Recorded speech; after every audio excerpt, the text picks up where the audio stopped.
ایسے بہت سارے واقعات ہیں جس میں نبی پاک نے صدیق اکبر رضی اللہ تعالیٰ عنہ کو بڑی دعاؤں سے نوازا۔ تو بہرحال صدیق اکبر رضی اللہ تعالیٰ عنہ کے بارے میں قرآن پاک کی جو آیات یا صورتیں ہیں، اس کے بارے میں امام فخر الدین رازی تفسیر کبیر میں فرماتے ہیں کہ سورہ واللیل حضرت ابو بکر کی صورت ہے، اور سورہ والضحیٰ یہ نبی پاک علیہ الصلوۃ والسلام کی صورت ہے، یعنی اس میں ذکر جو ہے وہ صدیق اکبر رضی اللہ تعالیٰ عنہ کی ذات کی طرف اشارہ ہے۔ تو بہرحال پیارے اسلامی بھائیوں، نیکیاں اتنی ہیں، واقعات اتنے ہیں، کہاں سے شروع کروں کدھر ختم کروں۔ ایک بار بی بی عائشہ صدیقہ رضی اللہ تعالی عنہا نبی پاک کی بارگاہ میں حاضر تھیں، اور آسمان پر بڑے ستارے تھے۔ اچھا، ابھی ہم شہر میں بیٹھے نا، ہمیں سٹارز کم نظر آتے ہیں، مگر جب ہم ولیج میں چلے جائیں، ڈیزرٹ ایریا میں جائیں تو بہت کلیئر اسکائی نظر آتا ہے اور سٹارز بڑے ویزیبل ہو جاتے ہیں۔ ہمارے لائٹس ہوتی ہیں تو اتنا نظر نہیں آتا۔ تو آپ نے آسمان کی طرف دیکھا، ستارے ہی ستارے۔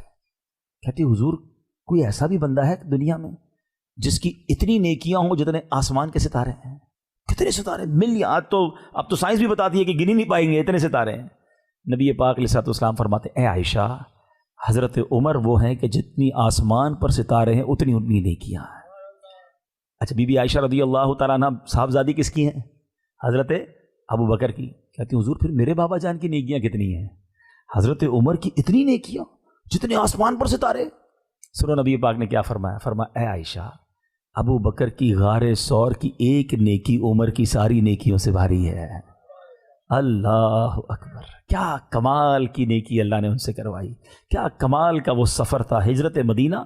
سبحان اللہ، یہ وہ عشق بھری داستان ہے جس کو جتنا پڑھیں ایمان تازہ ہوتا ہے۔ کس انداز میں یہ سفر ہوا، ذرا سوچیں کہ نبی پاک نے جب یہ محسوس کیا کہ مکے میں رہنا مشکل ہو گیا ہے تو صحابہ کرام کو یہ اجازت دی کہ تھوڑے تھوڑے کر کے مدینے پہنچ جائیں، کیونکہ مدینے سے بڑی خوشگوار ہوا آتی تھی، مدینے سے بڑی اچھی خبریں آتی تھیں، لوگ ادھر مسلمان ہو رہے تھے، لوگ ادھر ویلکم کر رہے تھے، مکے والے راستے تنگ کر رہے تھے، تکلیف پہنچا رہے تھے۔ حالانکہ یاد رہے یہ نبی پاک کا شہر وہ تھا، آقا کی ولادت یہاں ہوئی۔ لائف کے 53 ایئرز آؤٹ آف 63 ایئرز نبی پاک نے مکے میں گزارے تھے، مگر اب رہنا مشکل ہو گیا۔ صحابہ کو کہا آپ چلے جائیں۔ سیدنا ابو بکر صدیق باقی تھے، نبی پاک باقی تھے، اور آقا نے صدیق اکبر رضی اللہ تعالیٰ عنہ کو اپنے ساتھ چلنے کی دعوت دی۔ بی بی عائشہ فرماتی ہیں اس دن میرے بابا بہت روئے، اور پہلی بار مجھے پتا چلا کہ کوئی خوشی کے مارے بھی روتا ہے، کیونکہ نبی پاک نے جب یہ اجازت دی کہ ابو بکر تم میرے ساتھ ہجرت کرو گے تو آپ نے بڑے آنسو بہائے۔ بہرحال بڑا طویل واقعہ ہے۔ جب غار ثور کی طرف جانے لگے تو صدیق اکبر رضی اللہ تعالیٰ کا اسٹائل بڑا ڈیفرنٹ تھا، کبھی آگے چلتے، کبھی رائٹ چلتے، کبھی لیفٹ پہ آ جاتے، کبھی پیچھے چلنے لگ جاتے۔ اب دو ہی بندے ہوں اور ایک بندہ رائٹ لیفٹ ہو رہا ہو تو نبی پاک نے کہا ابو بکر یہ کیا کر رہے ہو؟ کبھی تم دائیں چلتے ہو، کبھی بائیں چلتے ہو، کبھی آگے۔ کہتے حضور جب میں ایک خیال آتا ہے نا کہ آپ پر دشمن دائیں طرف سے حملہ کرے گا تو میں رائٹ آ جاتا ہوں، جب یہ خیال آتا ہے لیفٹ سے حملہ ہوگا میں لیفٹ ہو جاتا ہوں، حضور جب لگتا ہے سامنے فرنٹ سے اٹیک ہوگا میں آگے ہو جاتا ہوں، حضور جب خیال آتا ہے پیچھے سے میں پیچھے ہو جاتا ہوں۔ اللہ اکبر۔ نبی پاک نے کہا ابو بکر تم اس لیے کر رہے ہو کہ حملہ ہو تو مجھے نقصان نہ ہو؟ کہتے ہیں واللہ حضور میری یہی تمنا ہے کہ اگر کوئی اٹیک کرے آپ پر آنچ نہ آئے، ابو بکر اس کے سامنے آ جائے۔ جب جبل نور کے نیچے اللہ کریم آپ کو بار بار مکے کی حاضری عطا فرمائے، جنہوں نے یہ سفر کیا ہے، جبل نور دیکھا ہے، وہ جانتے ہیں کہ غار ثور کتنا ڈیفیکلٹ ہے۔ آج جوان آدمی بھی چڑھتا ہے تو تھک جاتا ہے، اچھا اب تو کچھ سیڑھیاں وغیرہ بھی بن گئی ہیں، اس وقت دشمن بھی تھا، خوف بھی تھا۔ صدیق اکبر رضی اللہ تعالیٰ نبی پاک سے عرض کی حضور آپ میرے کاندھوں پر آ جائیں، کہیں تو آپ کے مبارک قدموں پر کوئی کانٹا نہ لگ جائے۔ لک ایٹ دا وے۔ اور صدیق اکبر نے وہ پورا ٹریول جنہوں نے کیا ہے وہ جانتے ہیں، آلموسٹ 5000 فٹ ہائٹ ہے جبل نور کی۔ صدیق اکبر وہ کیسے لے کر چلے ہوں گے، کیا وہ منظر ہوگا۔ اور جب نبی پاک علیہ الصلوۃ والسلام کو غار کے کنارے پر پہنچا دیا، ایسے نہیں ہوا کہ ڈائریکٹلی اندر داخل ہو گئے، نبی پاک سے عرض کرتے ہیں حضور آپ ذرا باہر رہیے، پہلے میں اندر جاؤں گا۔ اندر جاتے ہیں، غار کو صاف کرتے ہیں، دیکھا بہت سارے سوراخ ہیں، کہیں کوئی جانور نہ نکل آئے، کوئی سانپ وغیرہ نہ نکلے۔ ایک ہی چادر تھی، اس کے ٹکڑے کیے اور چادر کے سوراخوں میں ڈال دیا۔ اب ذرا سنیے گا، یہ بات کم لوگوں نے سنی ہے۔ جب باہر آئے تو نبی پاک نے کہا ابو بکر تمہاری چادر کہاں گئی؟ کہ حضور اندر جتنے سوراخ تھے اس میں نے پھاڑ کے وہ سوراخ بند کر دیے ہیں۔ اللہ کے نبی اتنا خوش ہوئے، آقا نے سنو کیا دعا دی، اللہ اکبر۔ نبی پاک کہتے ہیں اللہم اجعل ابا بکر معی فی درجتی یوم القیامہ، اے اللہ ابو بکر کو قیامت کے دن جنت میں میرا ساتھ عطا فرما، میرے ساتھ جنت نصیب فرما۔ اس دعا کی اہمیت سمجھو، میں اور آپ دعا کرتے ہیں کہ اللہ ہمیں جنت میں آقا کا پڑوس نصیب فرما، اللہ کے حبیب اللہ کی بارگاہ میں دعا کر رہے ہیں کہ اللہ ابو بکر کو جنت میں میرا ساتھ عطا فرما۔ اور سنو، صرف دعا نہیں ہوئی، تھوڑی دیر میں وحی نازل ہوتی ہے کہ یا رسول اللہ، اللہ کریم نے آپ کی دعا قبول فرما لی ہے۔ اللہ اکبر۔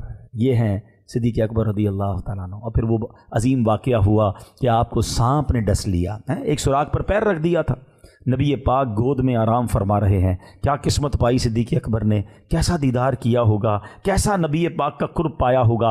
علماء کہتے ہیں جس وقت صدیق اکبر نبی پاک کی گود میں آرام کر رہے تھے نا، اس وقت وہ عبادت جو صدیق اکبر کر رہے تھے کائنات میں کوئی اور نہیں کر رہا تھا، ون اینڈ اونلی حضرت ابوبکر صدیق کو یہ مقام حاصل تھا۔ اچھا، اب جب سانپ نے کاٹ لیا، عقل تو یہ کہتی ہے، شریعت بھی یہ کہتی ہے کہ آپ کو اگر جان جا رہی ہے تو جان بچانا فرض ہے۔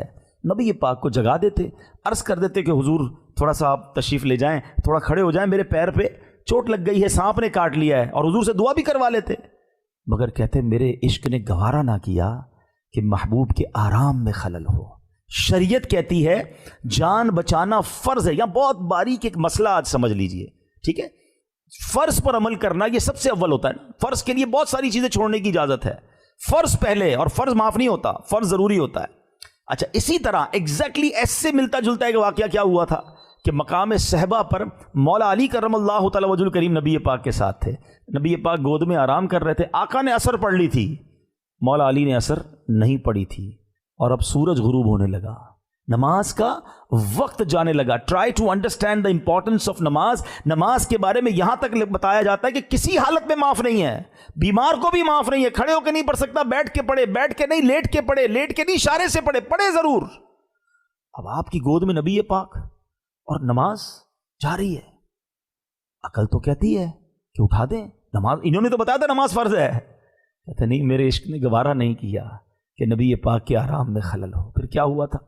تھوڑی دیر بعد جب آقا علیہ الصلوۃ والسلام کی آنکھ کھلی تو دیکھا افسردہ ہے مولا علی۔ علی کیا ہوا، کیوں افسردہ ہو؟ کہتے حضور جب سے ایمان لایا ہوں ایک نماز بھی قضا نہیں ہوئی ہے، آج میری نماز قضا ہو گئی۔ اللہ کے نبی نے وہ معجزہ دکھایا جس نے دنیا بھر کو حیران کر دیا۔ اللہ کے نبی نے ہاتھ اٹھائے، دعا کی، اور دعا کے الفاظ سنو۔ دعا کے الفاظ کچھ یوں تھے کہ اللہ علی تیرے اور تیرے حبیب کی فرما برداری میں تھا۔ آرام تو نبی پاک فرما رہے ہیں، اللہ کی فرما برداری کیسے ہو گئی؟ پتہ چلا کہ حضور کی فرما برداری، حضور کی اطاعت دراصل رب کی اطاعت ہے۔ تو اب آپ نے دعا کی اور سورج واپس پلٹ جاتا ہے، اور مولا علی اثر پڑھتے ہیں۔ وہاں کیا ہوا؟ سانپ نے کاٹ لیا تھا، آپ نے نہیں جگایا نبی پاک کو، اگر آنسو نکلے آقا کے چہرہ انور پر گرتے ہیں، نبی پاک کی آنکھ کھلتی ہے، کہا اے ابو بکر کیوں رو رہے ہو؟ کہا حضور سانپ نے کاٹ لیا ہے۔ سبحان اللہ، نبی پاک نے ایمرجنسی وارڈ کی طرف نہیں بھیجا، اپنا لعاب دہن نکالا، آپ کے انگوٹھے پر لگایا، سانپ کا زہر جو ہے اس کا اثر ختم ہو گیا۔ مگر یہ دونوں عظیم ہستیاں، دونوں امیر المومنین ہمیں بہت کچھ سکھا گئے، اور اس بات کو سیدی اعلیٰ حضرت نے بہت خوبصورت انداز میں بیان کیا۔ اب دیکھیں کائنات میں کوئی مفتی، کوئی عالم مولا علی سے بڑا تو نہیں نا۔ مولا علی وہ ہیں جس کے بارے میں خود نبی پاک فرماتے ہیں میں علم کا شہر ہوں اور علی اس کا دروازہ ہے۔ ارے کائنات کا کوئی عالم اور مفتی حضرت ابوبکر صدیق سے آگے نہیں بڑھ سکتا جو نبی پاک کے قرب خاص پالے۔ ان دونوں نے ہمیں کیا سکھایا؟ یہ فرض چھوڑ دیا، نبی پاک کو راضی کیا، نبی پاک کی اطاعت نہ چھوڑی، تو سکھا کیا گئے؟ اعلیٰ حضرت کہتے ہیں مولا علی نے واری تیری نیند پر نماز، اور وہ بھی عصر کی نماز جو ہے سب سے زیادہ امپورٹنٹ بھی ہے، خطر والی بھی ہے، شارٹ ٹائم ہے نا، اس کو اعلیٰ خطر والی کہا جاتا ہے، اس کے لیے کانشیس رہنا پڑتا ہے، تھوڑی دیر میں ٹائم ختم ہو جاتا ہے۔ مولا علی نے واری تیری نیند پر نماز، اور وہ بھی عصر جو سب سے اعلیٰ خطر کی ہے۔ صدیق بلکہ غار میں جان ان پہ دے چکے، وہ تو جان دے چکے تھے نا، اور حفظ جان فروز غرر کی ہے، اور جان بچانا تو سب سے اہم فرض ہے۔ انہوں نے نماز چھوڑ دی، انہوں نے جان چھوڑ دی۔ اب لیکن میرے آقا نے کیا کیا؟ ہاں تو نے انہیں جان، انہیں پھیر دی نماز۔